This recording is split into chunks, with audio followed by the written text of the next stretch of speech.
जय श्री कृष्णा। राधे राधे भक्त जैनों। आज आप सुनेंगे पहला फागुन मास की 5 व्रत कथाएं। ये 5 भगवान का पुण्य फल देने वाला कथा है। जो भक्त इस कथा को सुनेंगे उन पर 5 भगवान प्रसन्न होंगे और मनोवांछित फल भी मिलेंगे। उनकी सारे कामनाओं पूरी करेंगे। हाँ भक्त जैनों, इस कथा को सुने तो पूरा सुने, ताकि 5 भगवान आप पर जल्द से जल्द प्रसन्न हो जाए। इस कथा को 5 बार जयकारा लगा करे और इस कथा को श्रवण करे कि भगवान आपका सारा मनोकामना पूरा कर दे। भक्त जैनों, आज बृहस्पतिवार है। आप बृहस्पति भगवान की आज आप लोग कथा सुने। बृहस्पतिवार का जो लोग बृहस्पति देव के श्रद्धा भक्ति से कथा सुनते हैं उस पर बृहस्पति देव प्रसन्न हो जाते हैं। बृहस्पति देव की जय हो, बृहस्पति देव की जय हो। प्राचीन समय की बात है। एक नगर में एक बड़ा व्यापारी रहता है। वो जहाज़ों में माल लाद कर दूसरे शहरों में भेजा करता है। वो जिस प्रकार अधिक धन कमाता है उसी प्रकार जी खोलकर दान भी करता है, परंतु उसकी पत्नी अत्यंत कंजूस है। वो किसी को एक डमरी भी नहीं देने देती है। एक बार सेठ जब दूसरे देश में व्यापार करने गया तो पीछे से बृहस्पति देव ने साधु भेष में उसकी पत्नी से भिक्षा मांगने आई। व्यापारी की पत्नी बृहस्पति देव से बोली, हे साधु महाराज, मैं इस दान और पुण्य से तंग आ गई हूँ। आप कोई उपाय बताइए जिससे मेरा सारा धन नष्ट हो जाए और मैं आराम से रह सकूँ। मैं यह धन लुटाता हुआ नहीं देख सकती। बृहस्पति देव ने कहा, हे देवी, तुम बड़ी विचित्र हो। संतान और धन से कोई दुखी होता है। अगर अधिक धन है तो इसे शुभ कामों में लगाया करो। कुंवारी कन्याओं का विवाह करवाओ, विद्यालय और बाग बगीचा का निर्माण करवाओ। ऐसे पुण्य कार्य करने से तुम्हारा लोक परलोक सार्थक हो सकता है। परंतु साधु की इन बातों से व्यापारी की पत्नी को खुशी नहीं हुई। उसने कहा, मुझे ऐसा धन की आवश्यकता नहीं है जिसे मैं दान दूं। तब बृहस्पति देव बोले, यदि तुम्हारी ऐसी इच्छा है तो तुम एक उपाय करना। 7 बृहस्पतिवार घर को गोबर से लिपना, अपने केश को पीली मिट्टी से धोना, केशों को धोते समय स्नान करना, व्यापारी से हजामत बनाने को कहना, भोजन में मांस मदिरा खाना, कपड़े अपने घर धोना। ऐसे करने से तुम्हारा सारा धन नष्ट हो जाएगा। इतना कहकर बृहस्पति देव अंतर्ध्यान हो गए। व्यापारी की पत्नी ने बृहस्पति देव के कहे अनुसार 7 बृहस्पतिवार वैसे ही करने का निश्चय किया। केवल 3 बृहस्पतिवार बीते थे कि उसी समस्त धन संपत्ति नष्ट हो गई और वो परलोक सिधार गई। जब व्यापारी वापस आया तो उसने देखा कि उसका सब कुछ नष्ट हो चुका है। उस व्यापारी ने अपनी पुत्री को संताना दी और दूसरे नगर में जाकर बस गया। वहाँ वो जंगल से लकड़ी काट कर लाता और शहर में बेचता। इस तरह वो अपना जीवन बिताने लगे। एक दिन उसकी पुत्री ने दही खाने की इच्छा प्रकट की, लेकिन व्यापारी के पास दही खरीदने के पैसा नहीं थे। वो अपनी पुत्री को आश्वासन देकर जंगल में लकड़ी काटने चला गया। वहाँ एक वृक्ष के नीचे बैठे अपनी पूर्व दशा पर विचार कर रोने लगा। उस समय बृहस्पति वार था। तभी वहाँ बृहस्पति देव साधु के रूप में सेठ के पास आए और बोले, हे मनुष्य, तू इस जंगल में किस चिंता में बैठा है? तब व्यापारी बोला, हे महाराज, आप सब कुछ जानते हैं। इतना कहकर व्यापारी अपनी कहानी सुनाकर रो पड़ा। बृहस्पति देव बोले, देखो बेटा, तुम्हारी पत्नी ने बृहस्पति देव का अपमान किया है, इसी कारण तुम्हारा यह हाल हुआ है। लेकिन अब तुम किसी प्रकार की चिंता मत करो। तुम गुरुवार के दिन बृहस्पति देव का पाठ करो। 2 पैसे के चने और गुड़ को लेकर जल के लोटे में शक्कर डालकर वो अमृत और प्रसाद अपने परिवार के सदस्यों और कथा सुनने वालों में बांट दो। सवाए भी प्रसाद और चरण मृत लो, भगवान तुम्हारा अवश्य कल्याण करेंगे। साधु की बात सुनकर व्यापारी बोला, महाराज, मुझे तो इतना भी नहीं बचता है कि मैं अपनी पुत्री को दही लाकर दे सकूं। इस पर साधु जी बोले, तुम लकड़ियाँ शहर में बेचने जाना। तुम्हें लकड़ियों के दाम पहले से चौगुने मिलेंगे, जिससे तुम्हारे सारे कार्य सिद्ध हो जाएगा। उसने लकड़ियाँ काटी और शहर में बेचने के लिए चल पड़ा। उसकी लकड़ियाँ अच्छे दाम में बिक गई, जिसे उसने अपनी पुत्री के लिए दही लिया और गुरुवार की कथा हेतु चना गुड़ लेकर कथा की और प्रसाद बांट कर सवाए भी खाया। उसी दिन से उसकी सभी कठिनाइयाँ दूर होने लगी। परंतु अगले बृहस्पतिवार को वो कथा करना भूल गया। अगले दिन वहाँ के राजा ने एक बड़े यज्ञ का आयोजन कर पूरे नगर के लोगों के लिए भोजन का आयोजन किया है। राजा की आज्ञा अनुसार पूरा नगर राजा के महल में भोजन करने गया, लेकिन व्यापारी वो उसकी पुत्री तनिक विलंब से पहुँचे। अंत उन्हों दोनों को राजा ने महल में ले जाकर भोजन करवाया। जब वो दोनों लौट कर आए, तभी रानी ने देखा कि उसकी खूंटी पर टंगा हार गायब है। रानी को व्यापारी और उसकी पुत्री पर संदेह हुआ कि उसका हार उन दोनों ने ही चुराया है। राजा की आज्ञा से उन दोनों को कारावास की कोठरी में कैद कर दिया गया। कैद में पड़कर दोनों अत्यंत दुखी हुए। वहाँ उन्होंने बृहस्पति देवता का स्मरण किया। बृहस्पति देव ने प्रकट होकर व्यापारी को उसकी भूल का अभ्यास करवाया और उन्हें सलाह दी कि गुरुवार के दिन कैद खाने के दरवाजे पर तुम्हें 2 पैसा मिलेंगे। उनसे तुम चने और मुनका मंगवाकर विधि पूर्वक बृहस्पति देवता का पूजन करना। तुम्हारे सब दुख दूर हो जाएंगे। बृहस्पतिवार को कैद खाने के दरवाजे पर उन्हें 2 पैसे मिले। बाहर सड़क पर एक स्त्री जा रही थी। व्यापारी ने उसे बुलाकर गुड़ और चने लाने को कहा। इस पर वो स्त्री बोली, मैं अपनी बहू के लिए गहने लेने जा रही हूँ, मेरे पास समय नहीं है।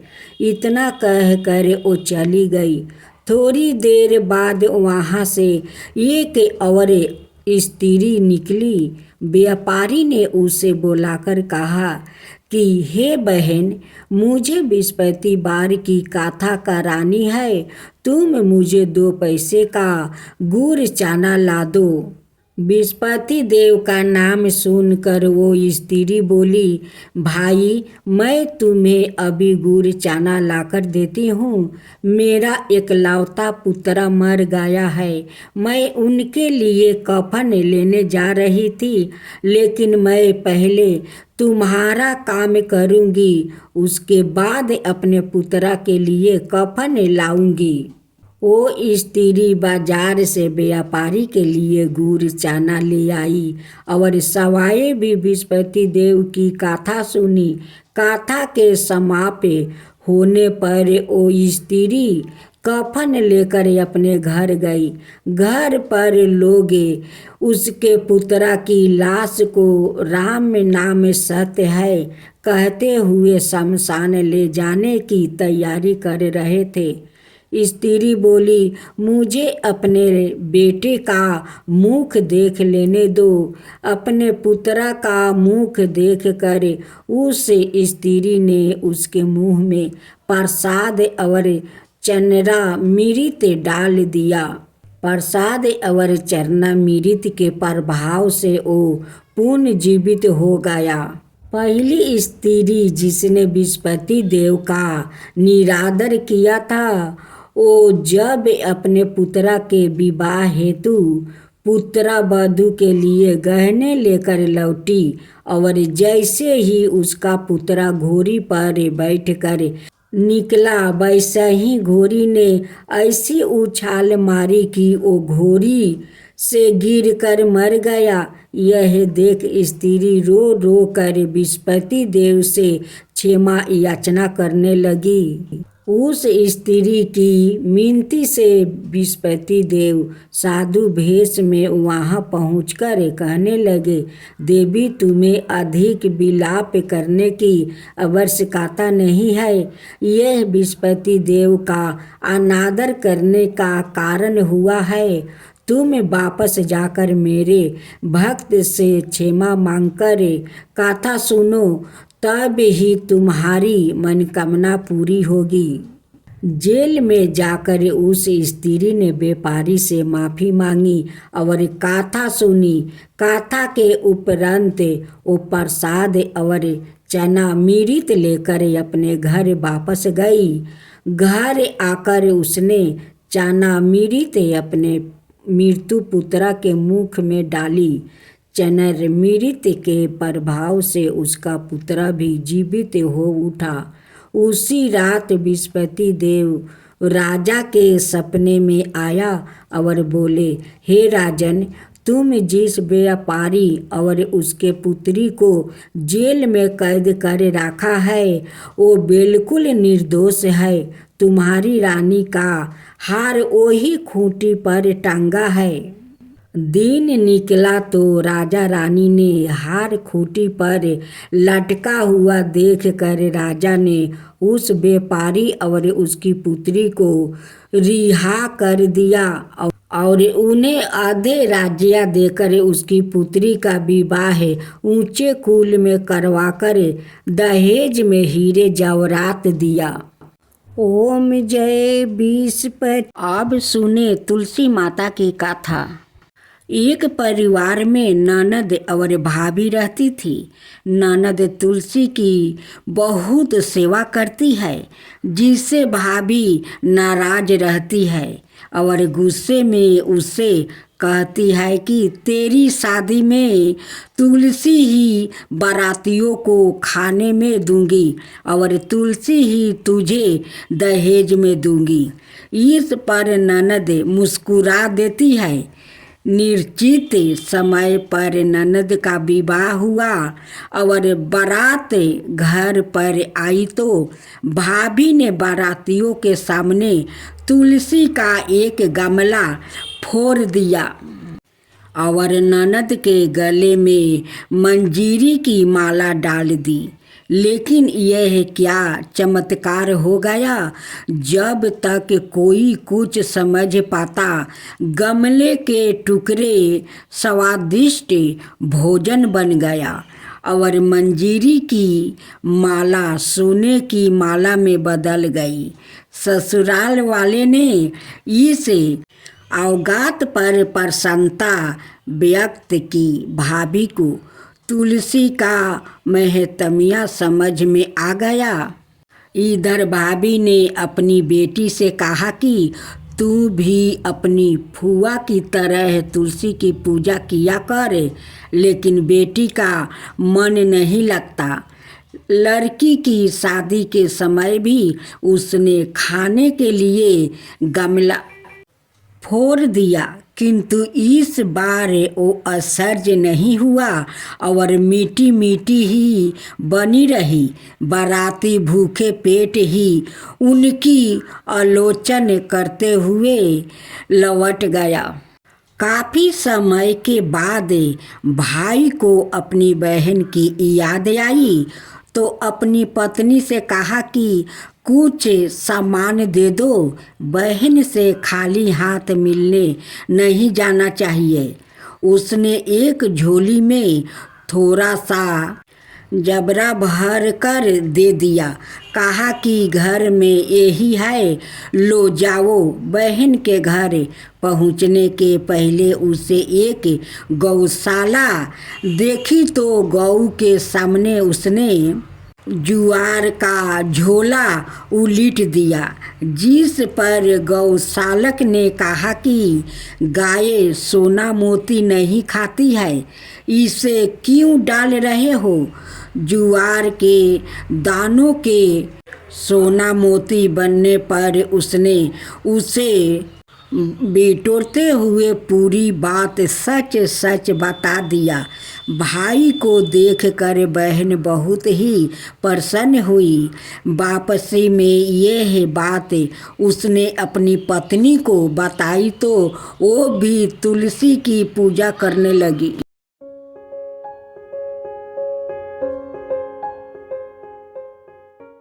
राधे राधे भक्तजनों, आज आप सुनेंगे विष्णु भगवान और माता लक्ष्मी की व्रत कथा। एक बार भगवान विष्णु जी शेष नाग पर बैठे बैठे बोर हो गए और उन्होंने धरती पर घूमने का विचार मन में किया। वैसे भी कई साल बीत गया था। धरती पर आए और वो अपनी यात्रा की तैयारी में लग जाते हैं। स्वामी को तैयार होते देखकर लक्ष्मी माँ ने पूछा, आज सुबह सुबह कहाँ जाने की तैयारी हो रही है? विष्णु जी ने कहा, हे लक्ष्मी, मैं धरती लोक पर घूमने जा रहा हूँ। तुम कुछ सोच कर रही हो? लक्ष्मी माँ ने कहा, हे देव, क्या मैं भी आपके साथ चल सकती हूँ? भगवान विष्णु ने 2 पल सोचा, फिर कहा, एक शर्त पर तुम मेरे साथ चल सकती हो। तुम धरती पर पहुंचकर उत्तर दिशा की ओर बिल्कुल मत देखना। इसके साथ ही माता लक्ष्मी ने हाँ कह के अपनी बात मनवा ली और सुबह सुबह माँ लक्ष्मी और भगवान विष्णु धरती पर पहुंच गया। तभी सूर्य देवता निकल रहे थे। रात बरसात होकर हटी थी, चारों ओर हरियाली हरियाली थी। उस समय चारों ओर बहुत शांति थी और धरती बहुत ही सुंदर देख रही थी और माँ लक्ष्मी मंत्र मूर्ध होकर धरती को देख रही थी और भूल गई कि पति को क्या वचन वो देकर आई है और चारों ओर देखती हुई कब उत्तर दिशा की ओर देखने लगी, पता नहीं चला। उत्तर दिशा में माँ लक्ष्मी को एक बहुत ही सुंदर बगीचा नजर आया और उस तरफ से विभिन्नी विभिन्नी खुशबू आ रही थी और बहुत ही सुंदर सुंदर फूल खिले थे। यह एक फूलों का खेत था और माँ लक्ष्मी बिना सोचे समझे उस खेत में गई और एक सुंदर सा फूल तोड़ लाई। लेकिन यह क्या, जब माँ लक्ष्मी भगवान विष्णु के पास वापस आई तो भगवान विष्णु की आँखों में आंसू थे और भगवान विष्णु ने माँ लक्ष्मी को कहा कि कभी भी किसी से बिना पूछे उसका कुछ भी नहीं लेना चाहिए और साथ ही अपना वचन भी याद दिलाना चाहिए। माँ लक्ष्मी को अपनी भूल का पता चला तो उन्होंने भगवान विष्णु से इस भूल की माफ़ी मांगी। तो भगवान विष्णु ने कहा कि जो तुमने जो भूल की है उसकी सजा तो तुम्हें ज़रूर मिलेगी। जिस माली के खेत से तुमने बिना पूछे फूल तोड़ा है यह एक प्रकार की चोरी है, इसलिए अब तुम 3 साल तक माली के घर नौकर बनकर रहो। उसके बाद मैं तुम्हें वैकुंठ में वापस बुलाऊंगा। माँ लक्ष्मी ने चुपचाप सर झुकाकर हाँ कर दिया और माँ लक्ष्मी एक गरीब औरत का रूप धारण करके उस खेत के मालिक के घर गई। घर क्या, एक झोपड़ी था और मालिक का नाम माधव था। माधव की बीवी तो 2 बेटे और 3 बेटियां थी। सभी उस छोटे से खेत में काम करके किसी तरह से गुजारा करती थी। माँ लक्ष्मी जब एक साधारण और गरीब औरत बनकर जब माधवा के झोपड़ी पर गई तो माधवा ने पूछा, बहन तुम कौन हो और इस समय तुम्हें क्या चाहिए? तब माँ लक्ष्मी ने कहा, मैं एक गरीब औरत हूँ, मेरी देखभाल करने वाला कोई नहीं है। मैंने कई दिनों से खाना भी नहीं खाया, मुझे कोई भी काम दे दो, साथ में मैं तुम्हारे घर का काम भी कर दिया करूँगी। बस मुझे अपने घर में एक कोने में आसरा दे दो। माधवा बहुत ही इच्छा दिल का मालिक था, उसे दया आ गई, लेकिन उसने कहा, बहन मैं तो बहुत ही गरीब हूँ, मेरी कमाई से मेरे घर का खर्च मुश्किल से चलता है, लेकिन अगर मेरी 3 की जगह 4 बेटियां होती तो भी मुझे गुजारा करना था। अगर तुम मेरी बेटी बनकर जैसा रूखा सूखा हम खाते हैं उसमें खुश रह सकती हो तो बेटी अंदर आ जाओ। माधवा ने माँ लक्ष्मी को अपने झोपड़ी में शरण दे दिया और माँ लक्ष्मी 3 साल उस माधवा के घर पर नौकरानी बनकर रही। जिस दिन माँ लक्ष्मी माधवा के घर आई थी उससे दूसरे दिन ही माधवा को इतनी आमदनी हुई फलों से कि शाम को एक गाय खरीद ली।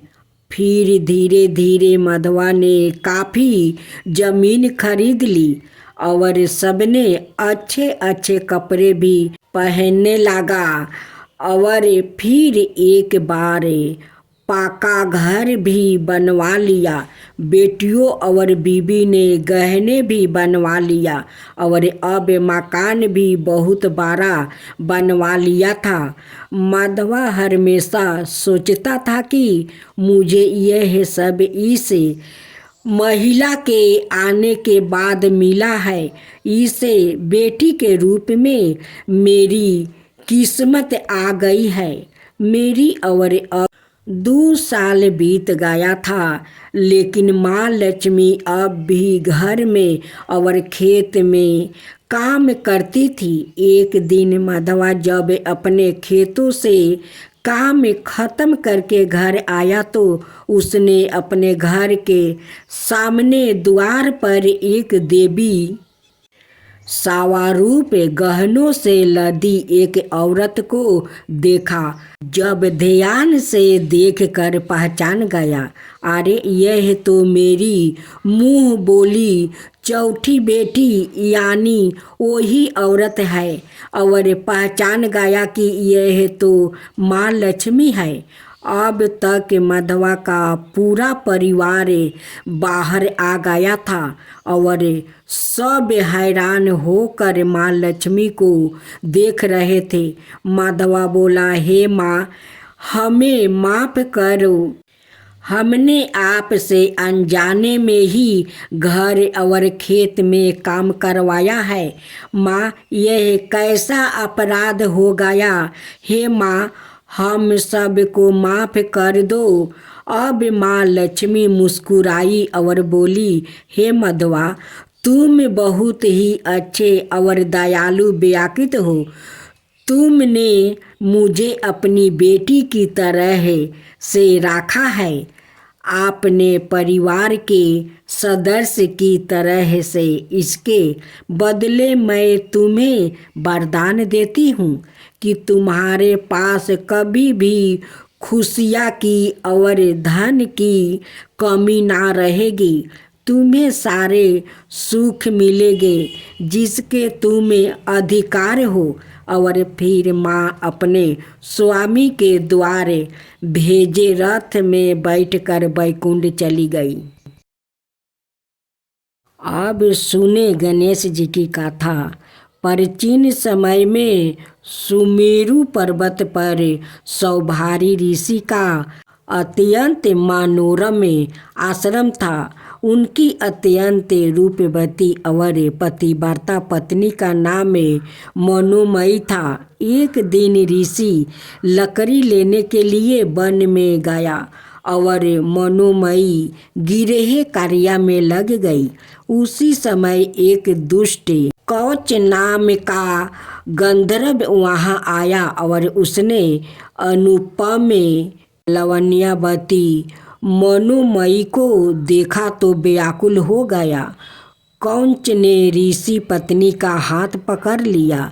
रोती और कांपती हुई ऋषि पत्नी उसे दया की भीख मांगने लगी। उसी समय सौभारी ऋषि आ गया। उन्होंने गंधर्व को श्राप देते हुए कहा, तूने चोर की तरह मेरी साध्वीनी का हाथ पकड़ा है। इसे कारण तू मूषक होकर धरती के नीचे और चोरी करके अपना पेट भरेगा। कांपते हुए गंधर्व ने मुनि से प्रार्थना की, दयालु मुनि, अविवेक के कारण मैंने आपकी पत्नी के हाथ का स्पर्श किया था, मुझे क्षमा कर दे। ऋषि ने कहा, मेरा श्राप व्यर्थ नहीं होगा। तथापि द्वार पर में महर्षि पराशर के यहाँ गणपति देव गजमुख पुत्र रूप में प्रकट होंगे। हर योग में गणेश जी ने अलग अलग अवतार लिया। तब तू उनका मूस नाम का वाहन बन जाएगा, जिसे देवगण भी तुम्हारा सम्मान करने लगे। सारे विश्वा तब तुझे श्री मूषक जी कहकर वंदना करेंगे। गणेश को जन्म ना देते हुए माता पार्वती ने उनके शरीर की रचना की। उस समय उनका मुख समान था। माता पार्वती के स्नान सागर में गणेश की रचना के बाद माता ने उनको घर की पहरादारी करने का आदेश दिया। माता ने कहा कि जब तक वो स्नान कर रही है तब तक के लिए गणेश किसी को भी घर में प्रवेश ना करने दे। तभी द्वार पर भगवान शंकर आया और बोले, पुत्रा, यह मेरा घर है, मुझे प्रवेश करने दो। गणेश के रुकने पर प्रभु ने गणेश का सर धड़ से अलग कर दिया। गणेश को भूमि में निर्जीव पारा देखा माता पार्वती व्याकुल हो उठी। तब शिव को उनकी त्रुटि का बोध हुआ और उन्होंने गणेश के धड़ पर गाजा का सर लगा दिया। उनको प्रथम पूज्या का वरदान मिला, इसलिए सर्वप्रथम गणेश की पूजा होती है। शास्त्रों के अनुसार गणेश जी का विवाह भी हुआ था। उनकी 2 पत्नियां हैं जिनका नाम रिद्धि और सिद्धि है और इनसे गणेश जी को 2 पुत्र और 1 पुत्री है जिनका नाम शुभ और लभ नाम बताया जाता है। यही कारण है कि शुभ और लभ यह दोनों शब्दों आपको अक्सर उनकी मूर्ति के साथ दिखाई देते हैं और यह भी सभी जन्म और मृत्यु के में आते हैं।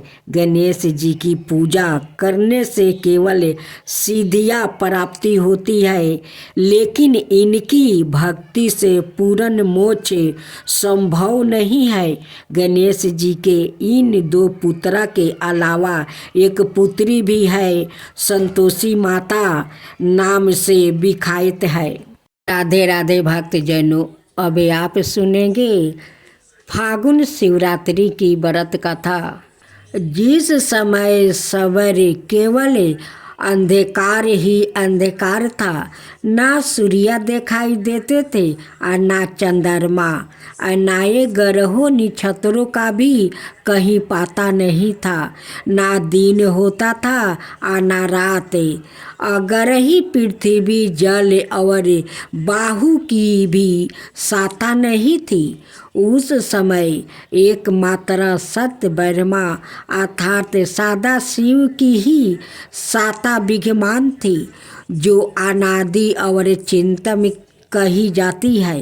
उन्हीं भगवान सादा शिव को वेद पुराण और उपनिषद और संत महात्मा आदि ईश्वर और सबर लोग परमेश्वर कहते हैं।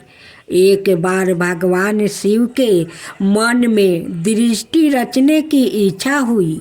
उन्होंने सोचा कि मैं एक से अनेक हो जाऊं।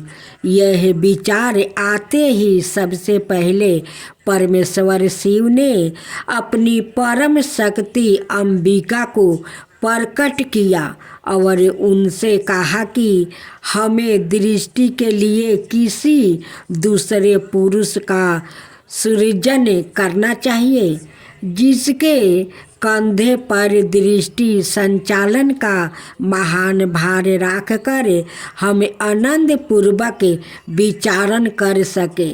ऐसा निश्चय करके शक्ति सहित परमेश्वर शिव ने अपने बावां अंग के 10वें भाग पर अमृत मल दिया। वहाँ से तत्काल एक दिव्य पुरुष प्रकट हुआ। उसका सुंदर तुलनिया था। उनमें से 7वें गुण की परिधानता थी। वो परम शांत और अथाह सागर की तरह गंभीर था। रेशमी पीतांबर से उनके अंग की शोभा दुर्गीत हो रही थी। उसके चारों हाथों में शंख चक्र गादा और परबुंद सुशोभित हो रहे थे। उस दिव्या पुरुष ने भगवान शिव को प्रणाम करके कहा कि भगवान, मेरा नाम निश्चित कीजिए और काम बताइए। उसकी बात सुनकर भगवान शंकर ने मुस्कुरा कर कहा, बस्ते व्यापक होने के कारण तुम्हारा नाम विष्णु होगा। दृष्टि का पालन करना तुम्हारा कार्य होगा। इस समय तुम उत्तम तप करो। भगवान शिव का आदेश प्राप्ति कर श्री विष्णु कठोर तपस्या करने लगे। उस तपस्या के श्रम से उनके अंगों से जल धारा निकलने लगी, जिससे सूना आकाश भर गया। अंत उन्होंने थक कर उसी जल में शयन किया। जल अर्थात नार में शयन करने के कारण ही श्री विष्णु का एक नाम नारायण हुआ। तदंतर सोए हुए नारायण की नाभि से एक उत्तम कमल प्रकट हुआ। उसी समय भगवान शिव ने अपने दाहिने अंग से चतुर्भुजा ब्राह्मण को प्रकट करके उस कमल पर डाल दिया।